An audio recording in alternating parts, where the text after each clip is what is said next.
So welcome everyone, Austeris here with yet another build. It's Ritualist, Necromancer plus Shaman. It's a pet build with Vitality type of damage. We have 3 main pets here and around 11 skeletons we can summon with this build, actually using the wrong helmet over here. This build, it's really powerful. We started. We're playing the build as we always were playing any other builds you saw on YouTube. So meaning we starting the build from ultimate difficulty, right? We jump in on ultimate difficulty on level 5 and going through the ultimate difficulty with the build itself, which is a challenging in terms of you don't have much of resistances. You don't have much of anything to your name, and it's really challenging mid-game and early game. For this build, however, it was a walk in the park. It was one of the strongest builds and the fastest builds I played so far. It's comparable with Ether Ray build. Ether Ray build, Ether Damage Ether Ray build had more survivability as a personal survivability for a character, but this build, well, you just avoid the danger altogether, and pets that gonna deal with everything else. So how the build played, what kind of items you need for it, early game and late game, skills, constellations, all of this we're gonna be talking right now. The main skills are pets. The pets summoning pets. We have Blind Fiend, we have Brian Soren, and we have Skeleton Servant. Skeleton Servant is actually main DPS pet, and it's coming from Drish of Arkovia. And we also have, like I said, 11 or something undead here, the skeletons. The skeletons actually responsible for AoE cleaning, and without them the cleaning speed is actually not that fast, but they also die in really fast during the whole ultimate difficulty. The problem is dying them really fast will be solved with Vendigo Totem, but I didn't use the Vendigo Totem up until Celestial fights. Speaking of which, why is this build great? Because he had no much of problem defeating Celestials. Mogodran was the easiest fight. I don't know how much time we took to kill him, around 3.5 minutes. Very fast, very easy. The pants most of the time were alive. Ravager was not so easy fight, but also decently fast, faster than my Ether Ray build killing him. Faster as any like Dreek Evil Eye build. This is actually a range build, and my pets were continuously dying on it, but they still were face tanking and dealing decent amount of damage to Ravager, and we killed him like around 5 minutes, under the 5 minutes mark. And there's Caligardra actually was the hardest fight for this build. I even died on it first time because I was not paying attention. It required a lot of concentration for me. The pets were constantly dying and constantly summoned, and kiting the Caligardra took its mental toll on me. We also killed a Lokar pretty easily. We killed a Kroshalga. There was nothing to talk about that. It's just almost instant kill. There was Mogorness from a Tomb of Heretic, also not a challenge. And we just attempted Crate Boss. The Crate Boss is the biggest challenge for me to reach the Crate Boss. There, I died like more than 10 times just going through the desert. Didn't have like enough health for final push until Dasophilax here did advise me to use the Ether Cluster to get the final push, getting this damage absorption. We did attempt the Great Boss, and I just don't have mental capacity to fight him right now. It's been like a couple of hours streaming. That was promising fight.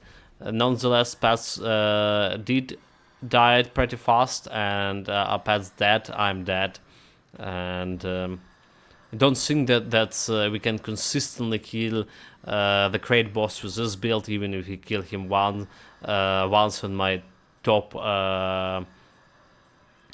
pick of my conditions. So, but all other celestials, yeah, Caligadra require quite of agility, quite of concentration. Mogodran and Ravager was quite easy pick for this build. So, what we say, like, what we have here, we have 3 main pets, we have a bunch of skeletons. TBH, I simply am not entertained by running around bosses for half an hour to beat them. Yeah, sorry about that. So, what we have here, it's vitality damage build. Some pets still dealing most of the damage vitality, but dealing some like acid damage as my Blight Fiend here, and we have a little bit of bleeding damage as well. All right, but most of the damage is vitality, and we have Devouring Swarm for a vitality, a minus 55 vitality resistance reduction.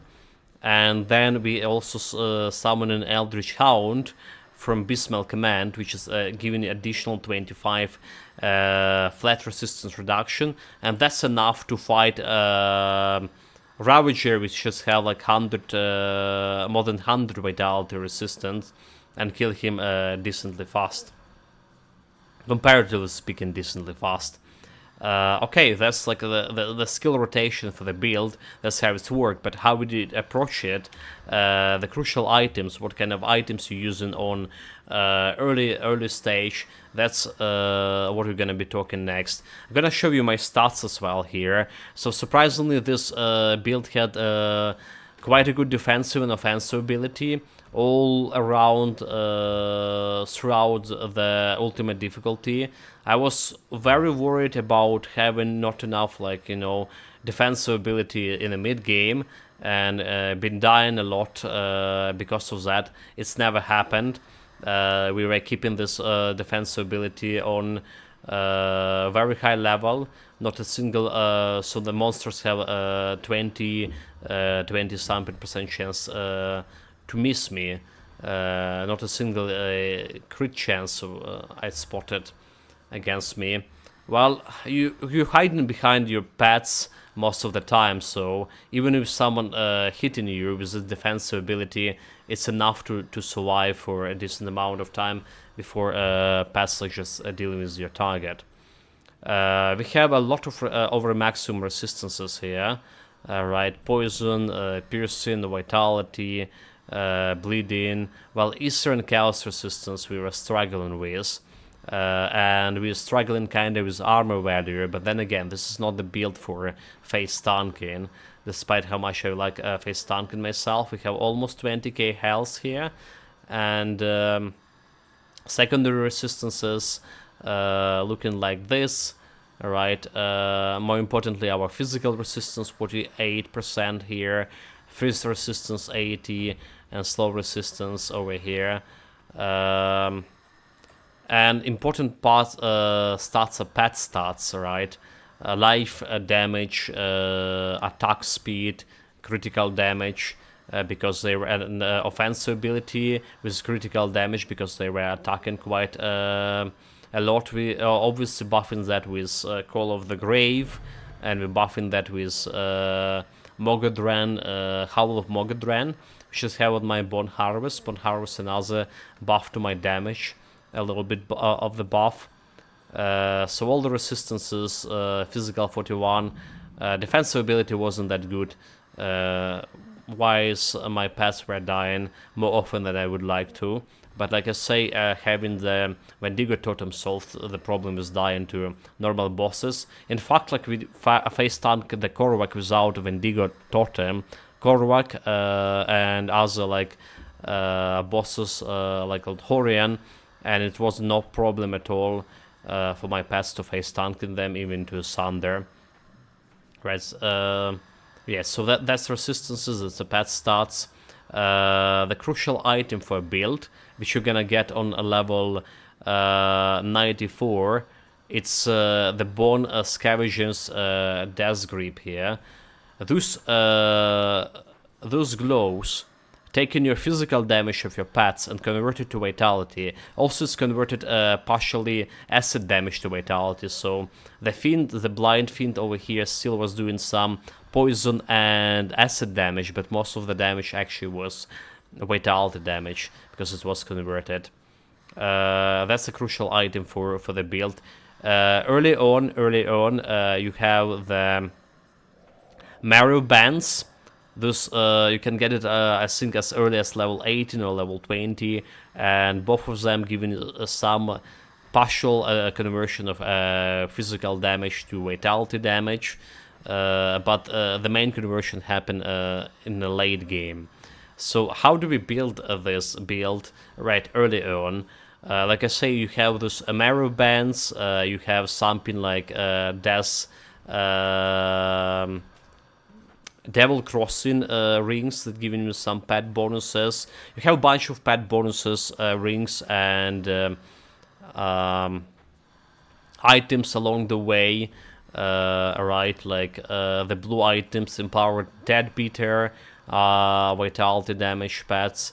Then you have my preferable one is Ravager Barb over here, because it's giving you poison resistances, and resistances it was like some kind of problem for your pets early on. They were dying, especially skeletons were dying super fast.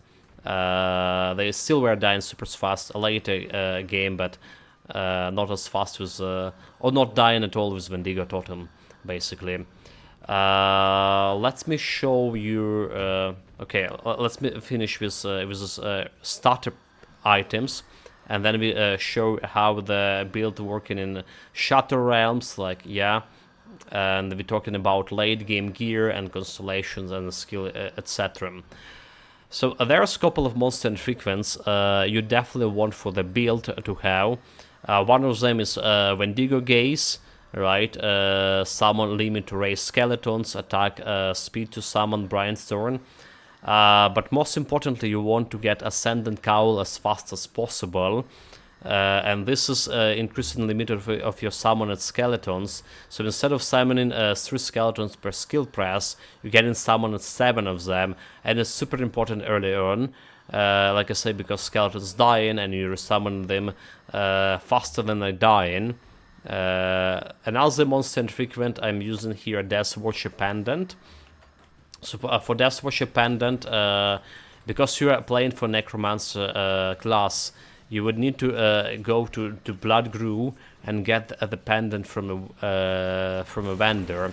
Usually you can get it from joining the Camelot Chosen and killing some Necromancers, right? It's dropping from Death Visual Boys. But because you are Necromancer itself, you need to go to this vendor over here. And you also can get it like, well, decently early on. Right, it's probably the earliest monster frequent you can get for the build. And this guy over here selling all this Death Watcher pendants. Alright. Next thing for the build you can craft on level 58 the Voidman's Cord.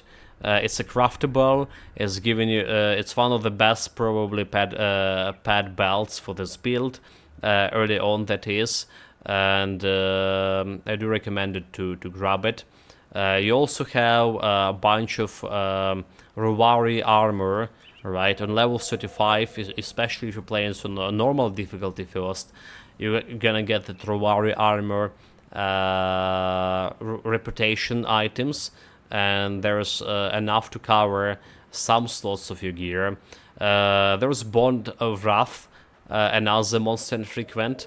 That can also give you some pet bonuses, and you relatively easily can farm that one too. And about monster and frequents, I think that's about all. Okay, there's also Warden's Maze, right? It's giving you. It's not actually suited for vitality damage build. and because it's converted physical damage into ether damage.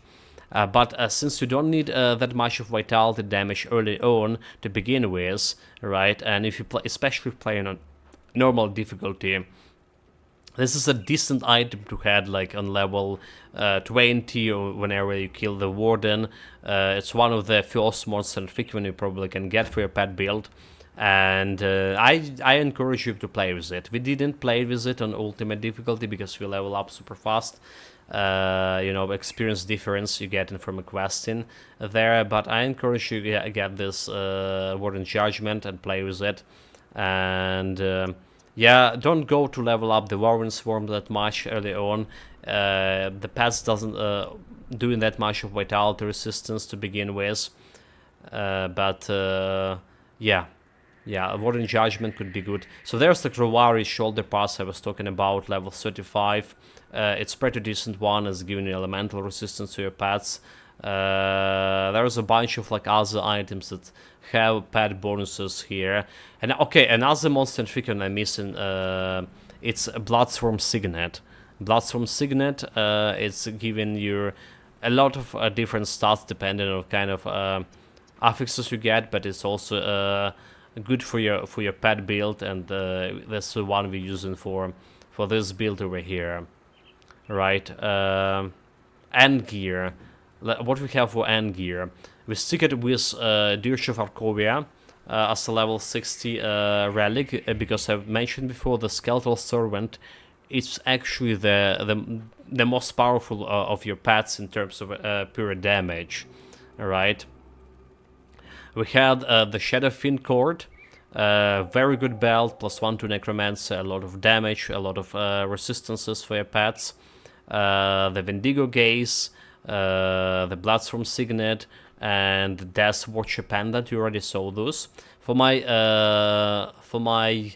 shoulder pads, I'm using the Abysmal Reputation item, the Abysmal Shoulder Pads. You can get one on level 65, as well as a breastplate. This is Abysmal Breastplate, okay, it's level 90.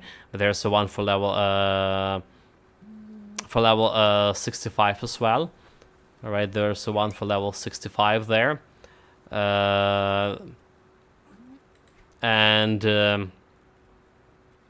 You can both use them both as early as level 65, like I say. Bone Scavenger Death Grips Glows, so the crucial item for the build. And I already show you that one. The Fiend Flesh Greaves, right? One of them is level 58, and mystical one level 84. I'm using them now, but before them there's another boots here that's kind of good, the Grim Harvest, and maybe they better for early level up, because they're giving you that elemental resistances for your pets, which is like kind of important, especially for your skeletons. All right, we have the mystical Dreadguard. A lot of damage for your pets, +1 to Necromancer, survivability in terms of physical resistance for myself. Right, we did crafted the Circlet of the Great Serpent for late game, but we still used Ascendant Cowl in fight with Galagadra, just the ability to summon this additional skeleton, right? Additional 4 skeletons per skill press. It was significant. All other Celestials fight we've added with this item here. We have a Drig Venom Seal. It's a reputation ring from Drig faction. It's a decent one. We also crafted the Glove of Hagaras, +1 to Necromancer, and damage to all pets. So I went quite a bit of on increasing damage to my pets here. Items, and lastly we have Runeberrant mystical leg drops, the pants, poison resistance, vitality resistance. Poison was really hard to get for me early on and in mid game even, so that's why I was using this mystical Ravager Barbs. Ravager Barbs, you can get them quite early as well, with poison resistance for your pets. So there's normal Runebrand spans as well, I believe, for lower levels. And that's like conclude all my gear I'm using for this build. Like I say, it was good enough to beat Celestials, and maybe not good enough for like face tanking, right? This defensive ability over here still could be better. But there's another aspect of the gear that we need to talk about are the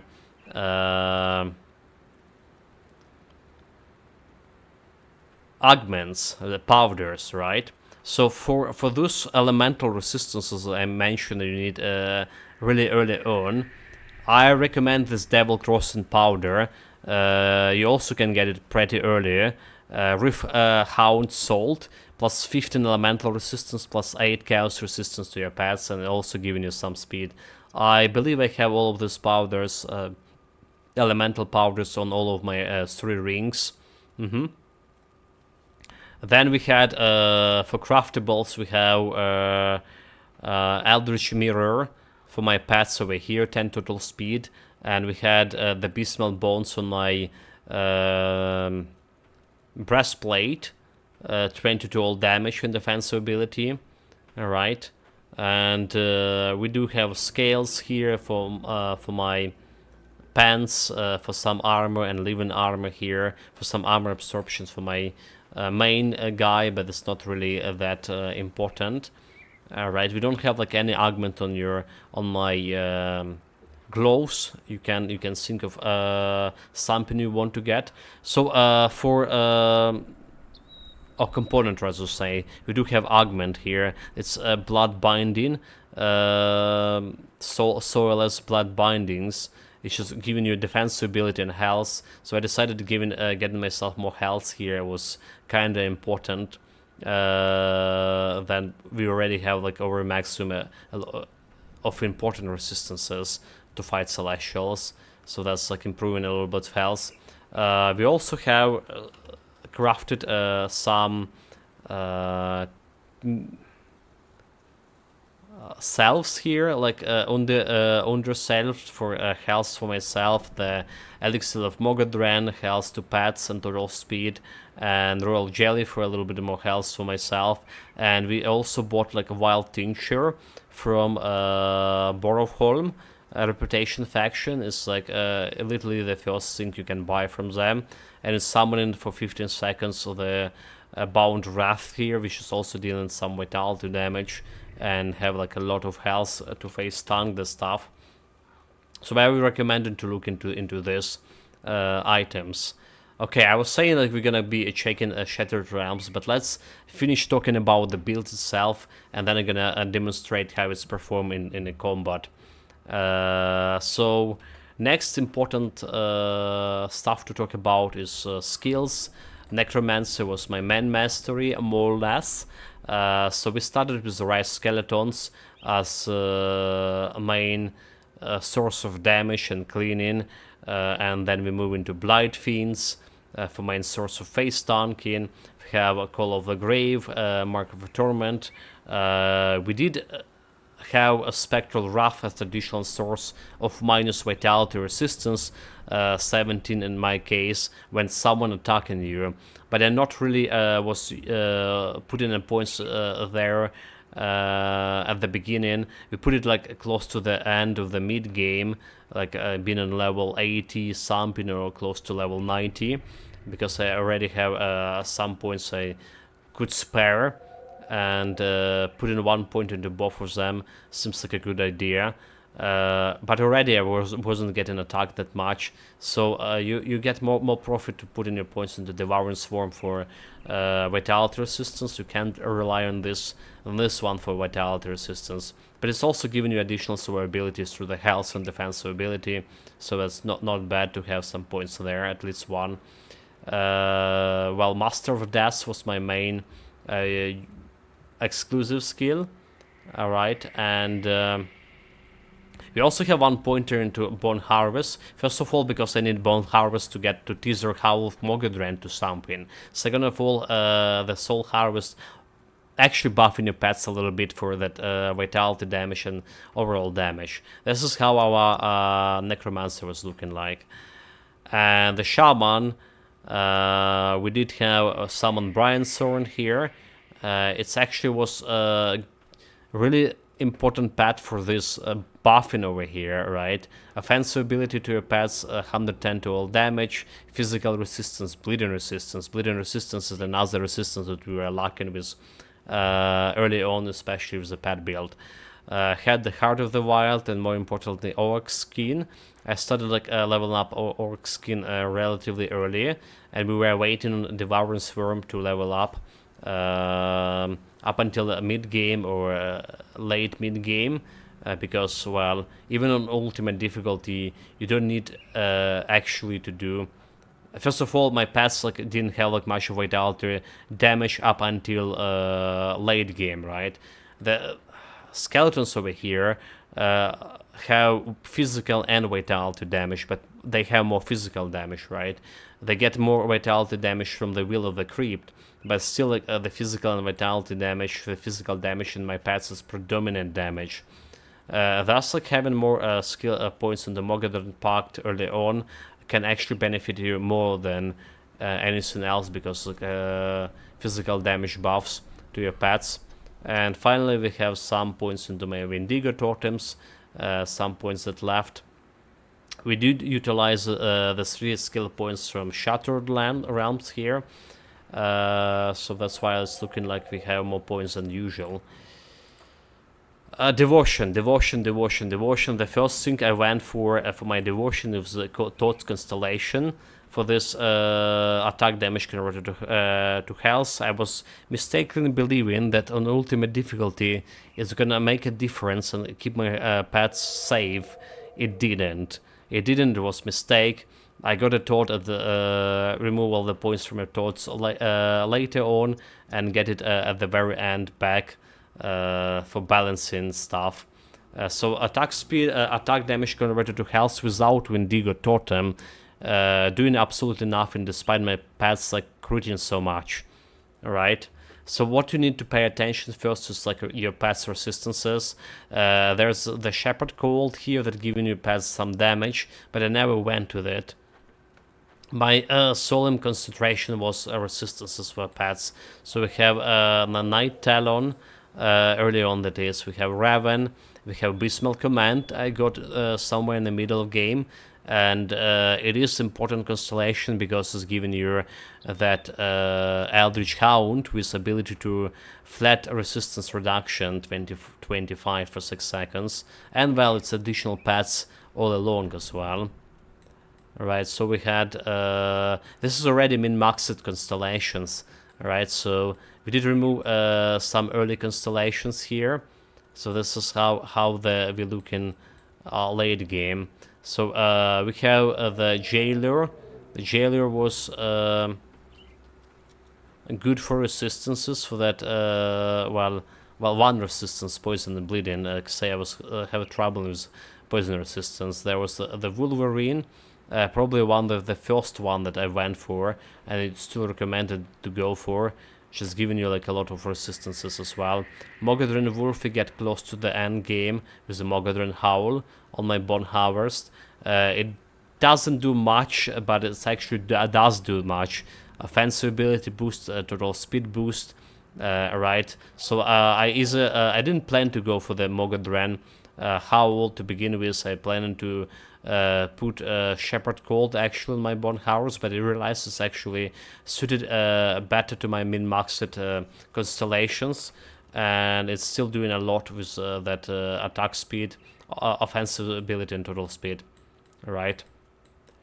Then we have the Panzer and the Panzer for that order.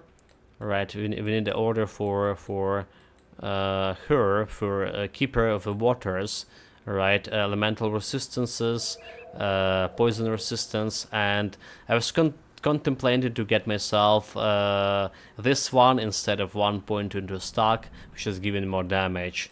Alright, and we also have the Staff of Ratosh here. Ether resistance, damage, vitality resistance, damage, and physical damage. Physical damage gonna convert flat damage converted to vitality damage, so it's okay to have it. Total speed. So that's like how constellation looks like. More or less. More or less. Unfortunately, I don't have access to a level 30 Shattered Lamb yet. We yet to conquer level 50 Sword, but we're gonna jump to level 45 and see how the build behaves there. Alright, how the build behave in level 45 Shattered Lamb. That's demonstration of the skills. I think about the build itself there will be a link to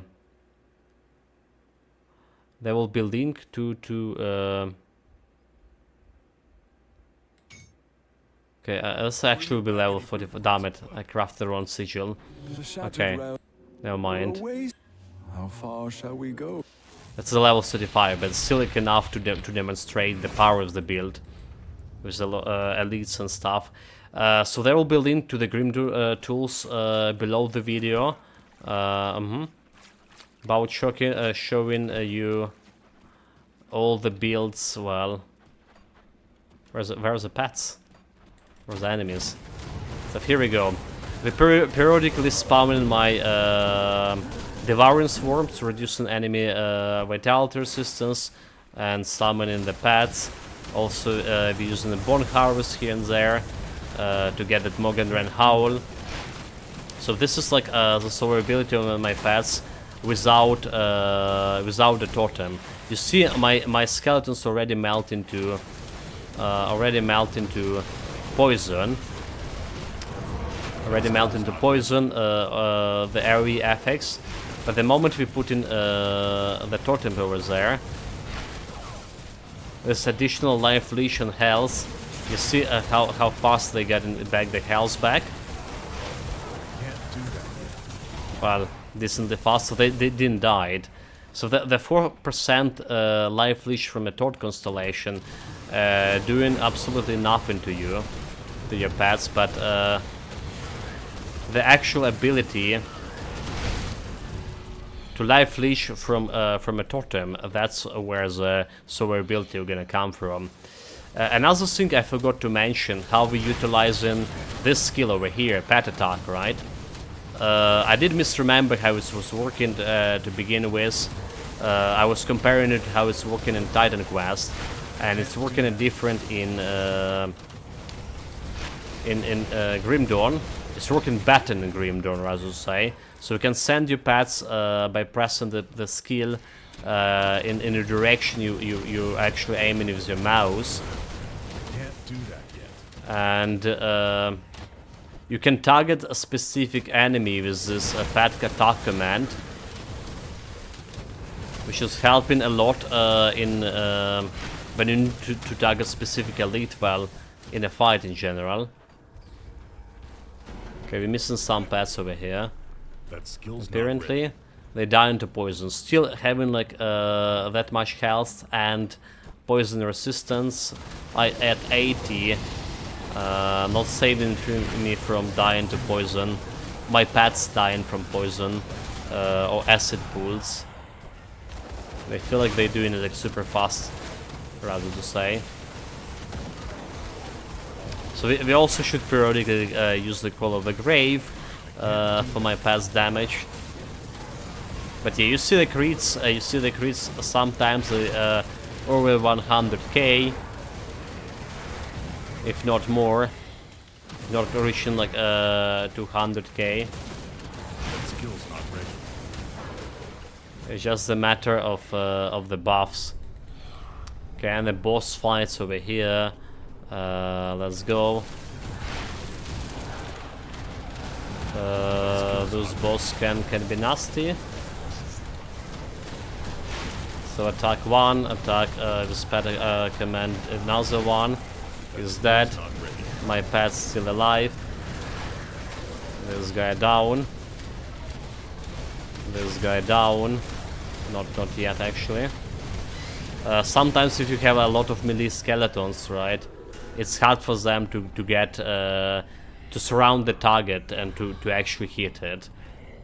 But yeah, you see level 65 Shattered Realm, Well done. not really a problem for the build. Unfortunately, yeah, I should have shown you like level 60 how it's work.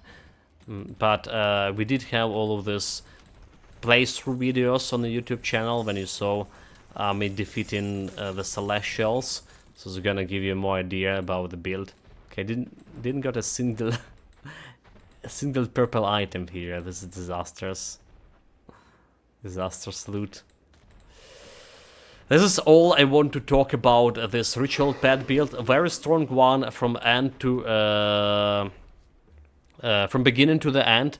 I do recommend this build to start if you want to follow my footsteps and start your builds directly on ultimate difficulty. Right? It was very strong from the very beginning to the end and didn't have any problem like face tanking, surviving. I did die admittedly a couple of times early on my first day when I just got wrecked by some monster without having my neither me or my pass had any resistances. That was kind of mistake to go for it. On level like 20, fight some tough boss from Dangerous Domain, right? And there was a day like when I feeling really unwell, and they died a couple of times. Today we died a couple of times, a lot of times to the trying to reach Great Boss, right? Just walking through the desert and dying to the Sunstorm. But that's not like something that make the build bad or anything. Just, you know, playing mistakes and not playing it smart and not understanding the mechanic of the Sunstorms. Anyway, thank you very much for joining me today. Take care of yourself, guys. Stay safe. Whatever you're doing, have fun with it. So tomorrow